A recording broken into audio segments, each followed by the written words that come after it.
The story begins in a world teetering on collapse. The government imposes heavy regulations on businesses, stifling innovation and rewarding mediocrity. Who is John Galt? A mysterious question repeated throughout symbolizes society's despair. Dagny Taggart. The protagonist is the vice president of Transcontinental, a struggling railroad company.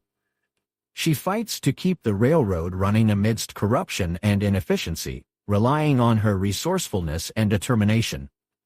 Her brother, James Taggart, epitomizes incompetence and cronyism, exploiting political connections to stay afloat.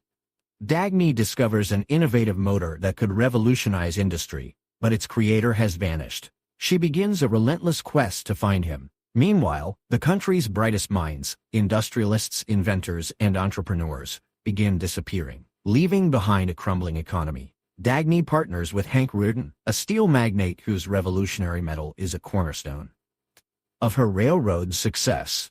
Their professional and romantic relationship highlights their shared values: hard work, innovation, and a disdain for those who demand unearned rewards.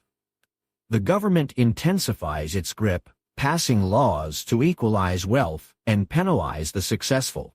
These policies exacerbate the nation's decline, with infrastructure failing and citizens growing increasingly desperate.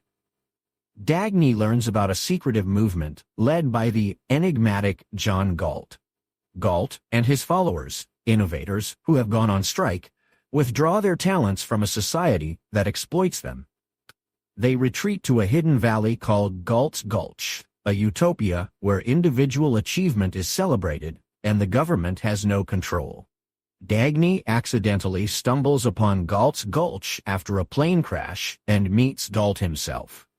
Their ideological debates reveal the novel's core philosophy: rational self-interest as the moral basis for human action. Galt believes that society's dependence on the creators is its Achilles heel. When the creators stop producing, the looters will collapse under their own weight. John Galt reemerges to deliver a radio speech, outlining Ayn Rand's philosophy of objectivism. He denounces collectivism and altruism, advocating for a society based on individual rights, free markets, and rational thought. The speech becomes a manifesto for the strike. Meanwhile, Dagny returns to the collapsing outside world, struggling to save her railroad while grappling with her loyalty to Galt